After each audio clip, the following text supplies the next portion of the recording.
What's up, guys? This is Faith Unchained, where we teach you how to break the chains that bind you. Unfortunately, we're not going to be doing any of that today. We're doing something that's a little bit more laid back and chill. So, we're going to start doing some things different on the channel. One of those being movie reviews. And today's movie that we're going to be touching on is Avengers Endgame, as this was opening weekend for this much anticipated uh, movie, right? So, the way we're going to do these reviews, when I talk about a movie, we're going to go in depth on it. Hold on, real quick. Um, got a text from baby girl.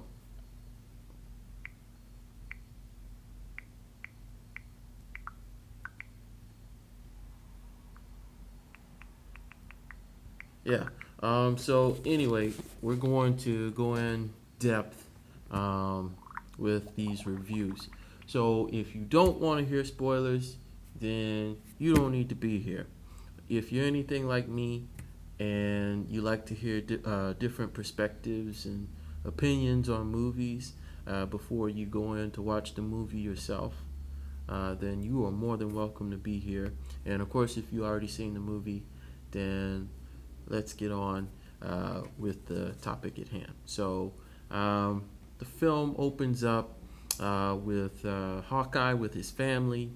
There seems like they're having a picnic or whatnot, and Thanos on the other side of the world, he snaps his fingers, and his family, Hawkeye's family, vanishes and becomes ash.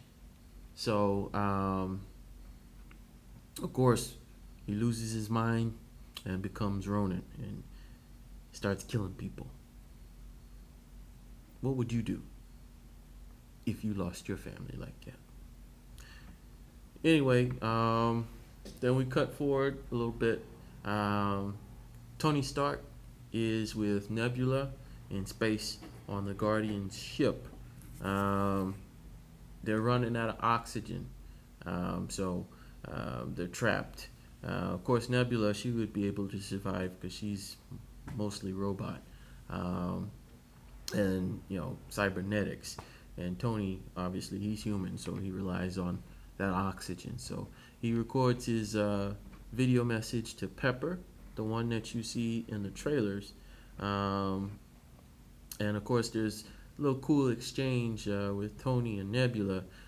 So that football game, the field goal game that I'm sure many of you played in school, where you flick the paper into the field goal. Yeah, they were playing that game, and it was pretty cool. He's like, no, no, you gotta do it like like this, you know. It's fun, right? It's fun, right? Yeah, it was fun. Yeah, so that was pretty cool.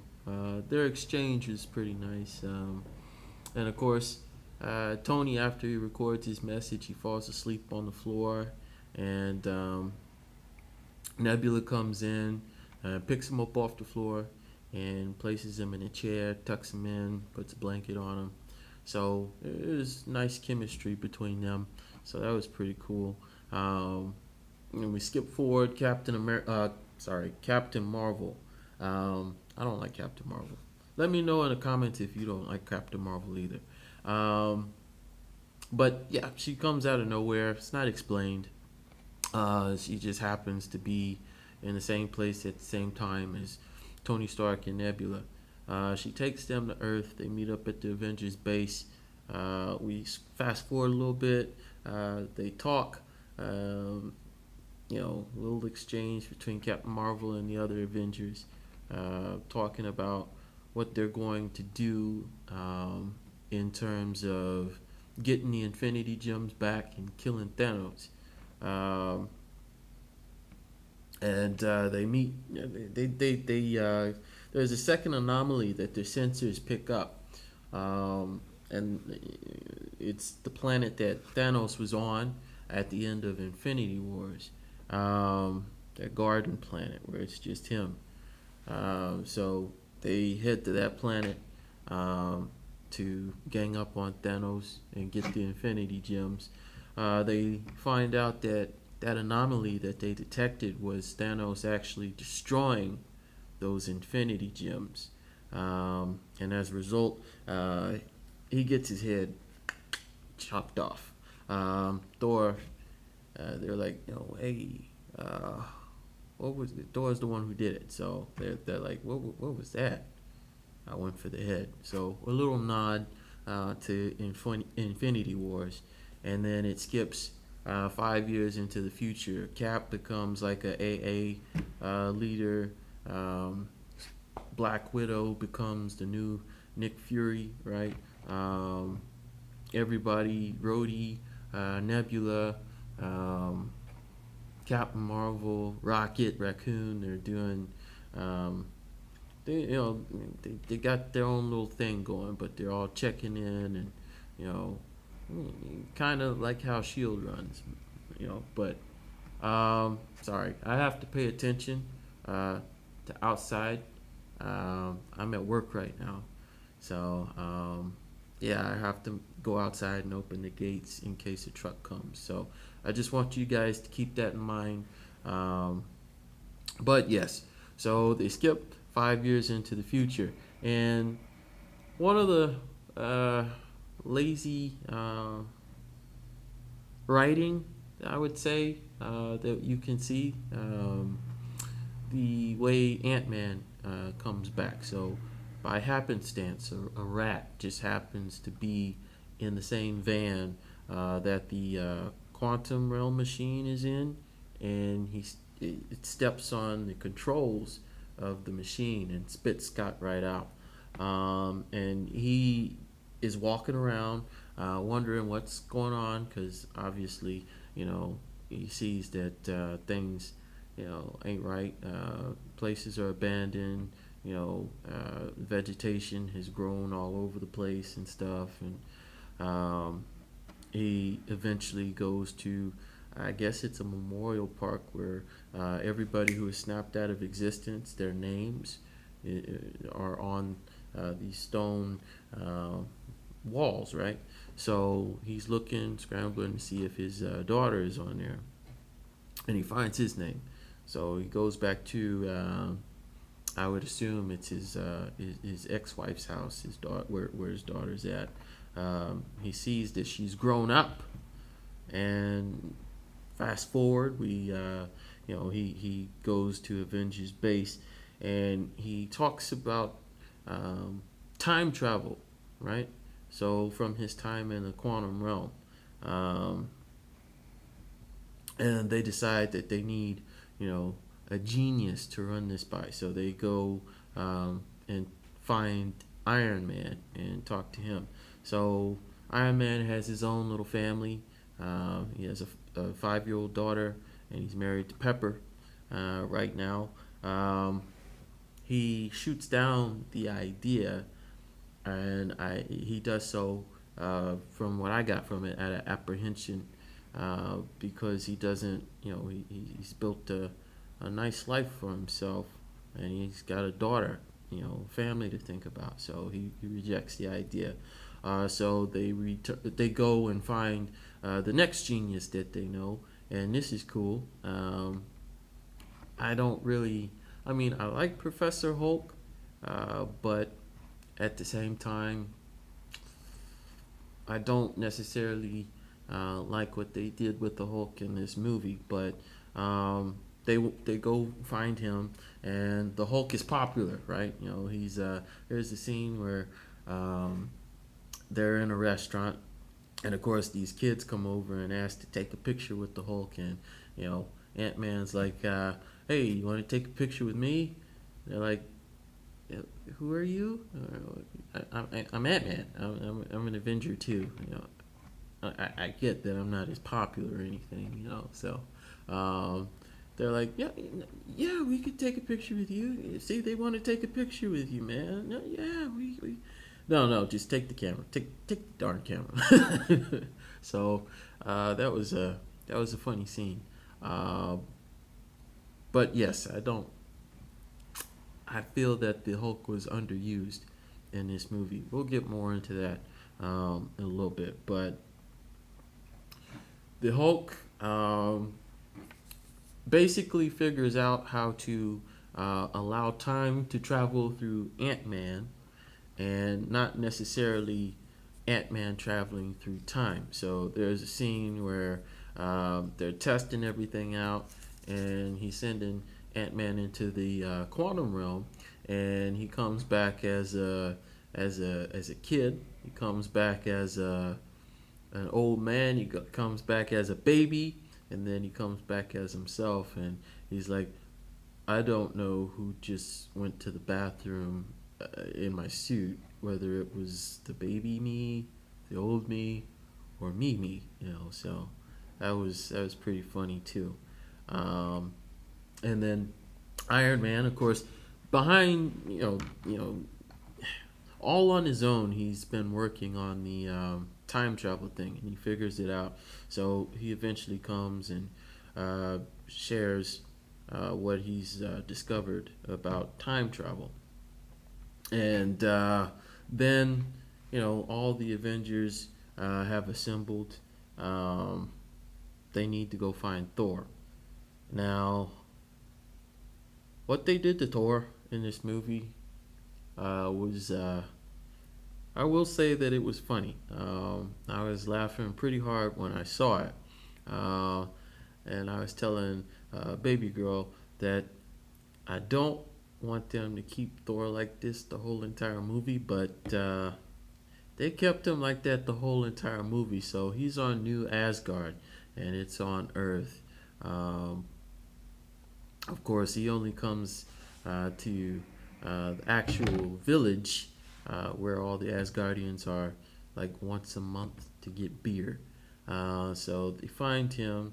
He's in his house playing Fortnite with the two characters that he was on Sakaar with in Thor Ragnarok. What's their names? Uh, I don't remember that rock guy and the, the other guy, the bug looking guy that's with him. They're playing Fortnite.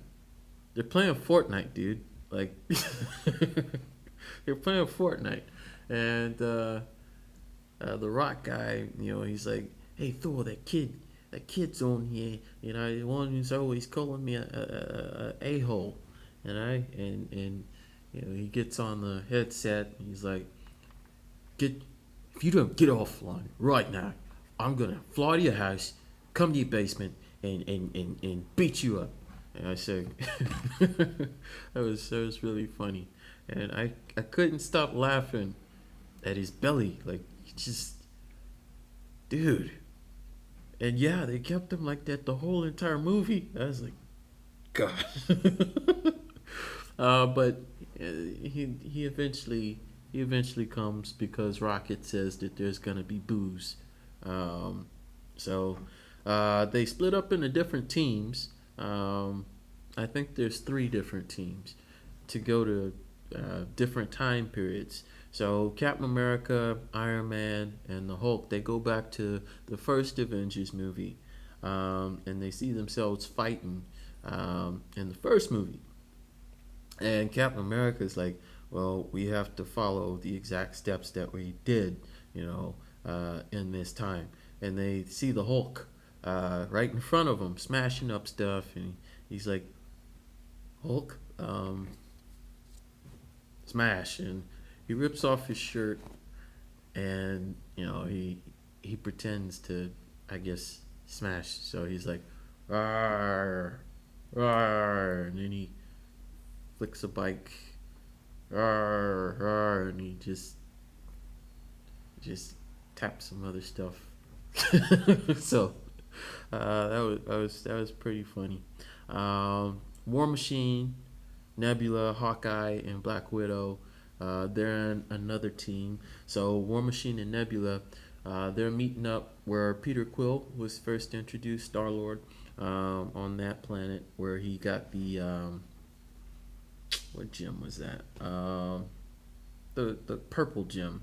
I'm not sure which one it was, but they knocked out Star Lord and got that gem. Nebula, um, this she just so happened to be connected to herself from the past. So her past um, got visual of what it is that they were doing and their plans.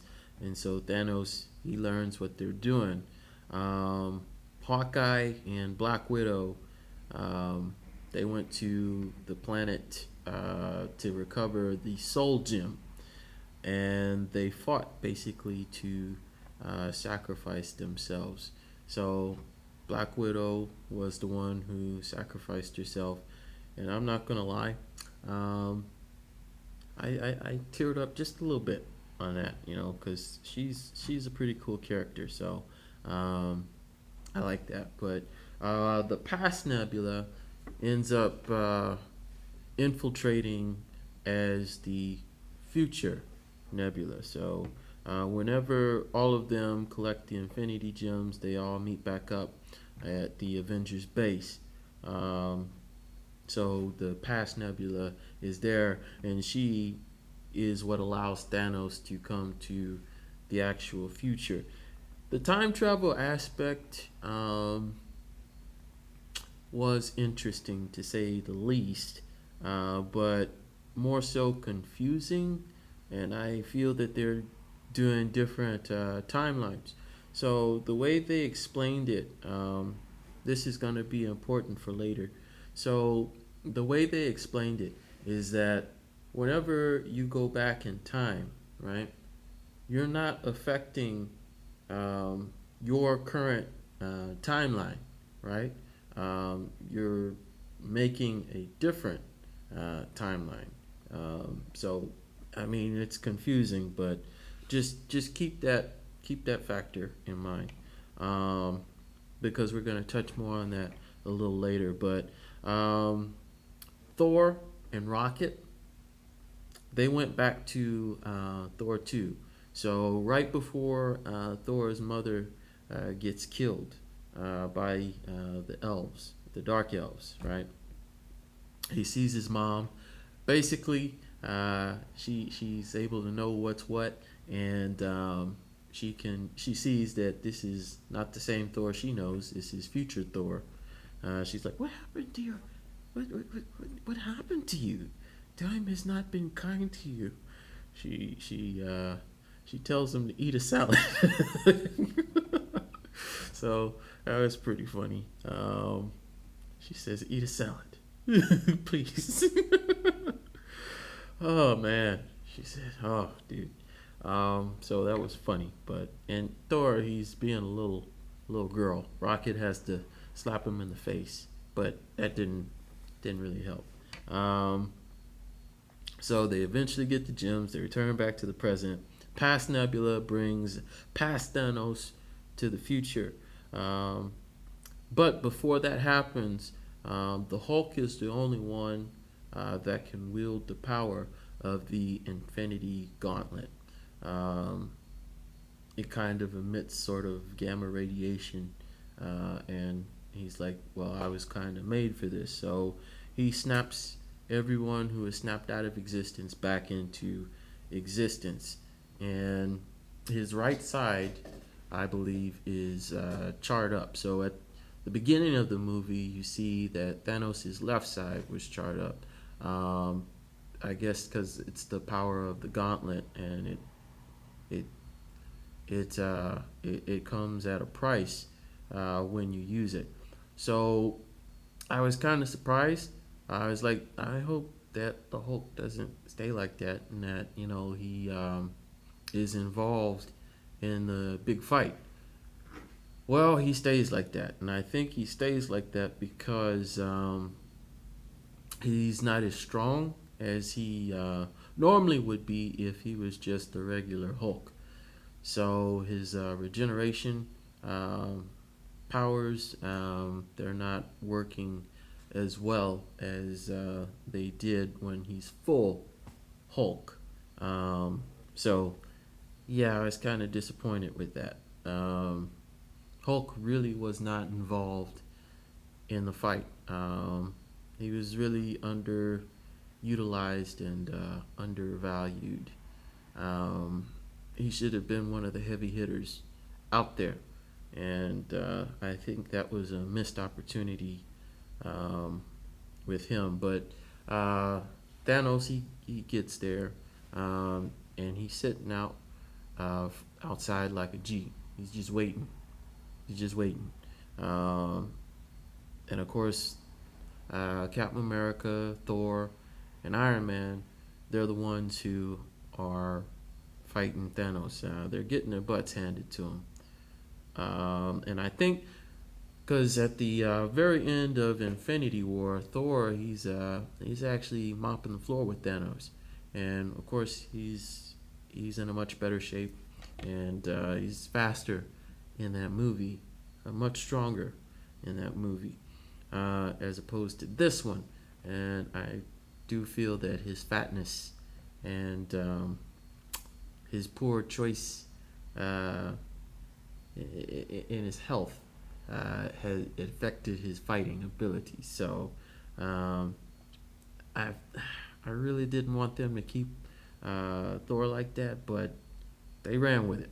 They ran with it. So yeah, I mean, it was funny. It was funny. They kept.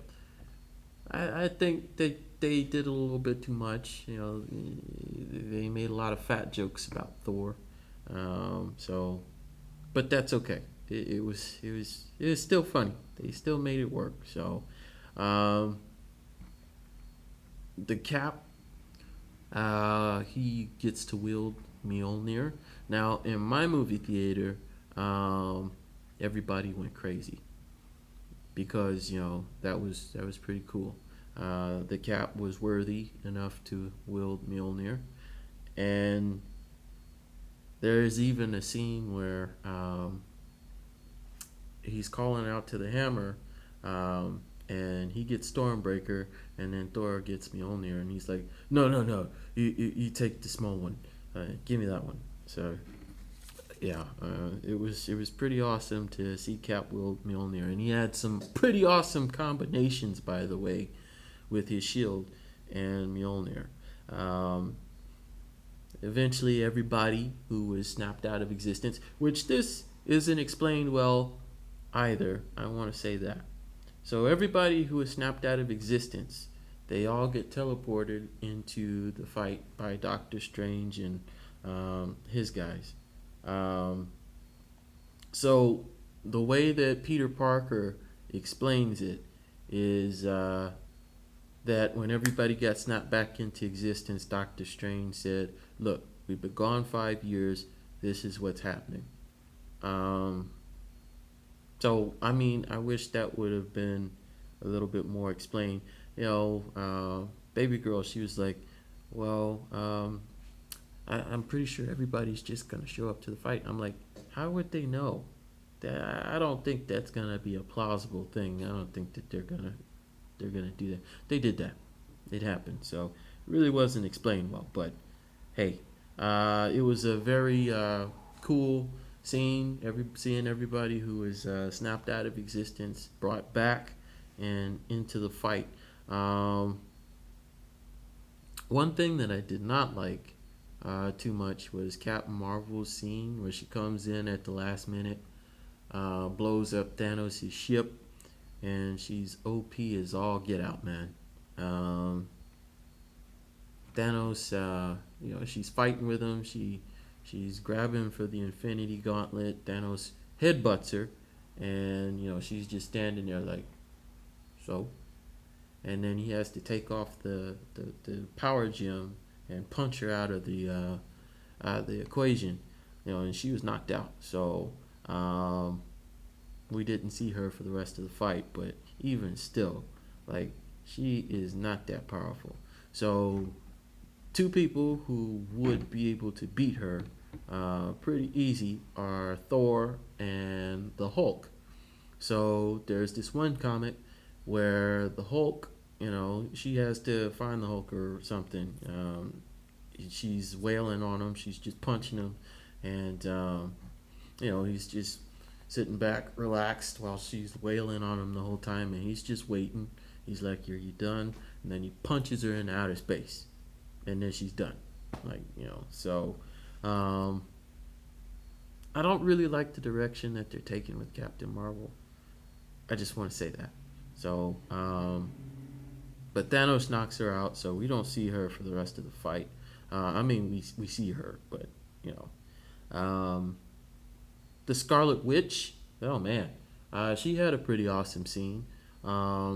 She came in, you know, she's like, you took somebody that I love, talking about Vision. And he's like, I don't even know who you are. She's like, you will. And then she almost gets him. She does, but he cheated and he called down a airstrike on everybody.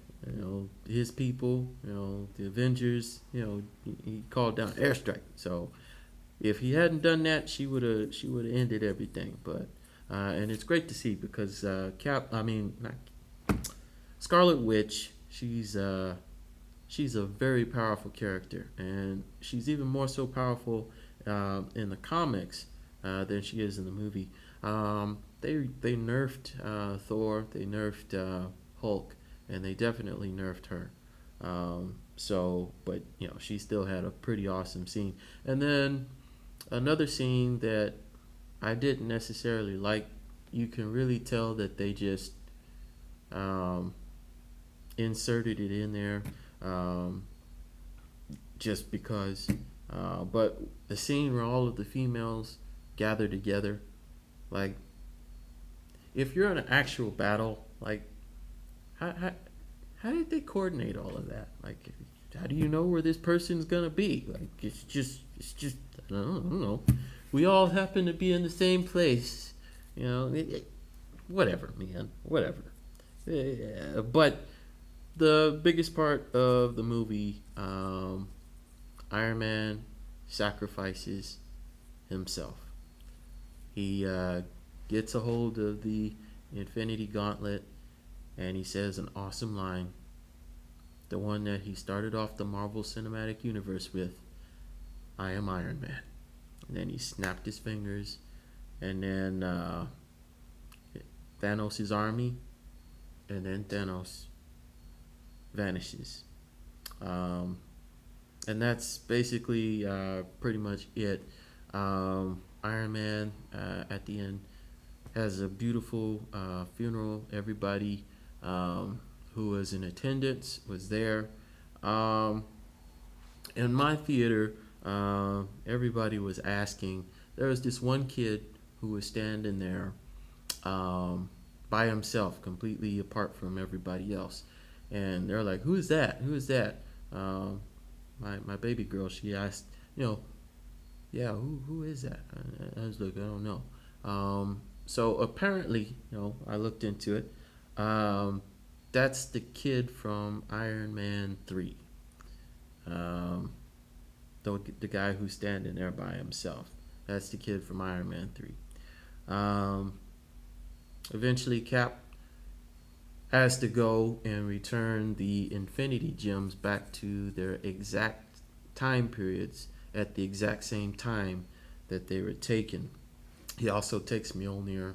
I think he took that back and gave it back to that Thor in that timeline. Um, and he stays in the 40s.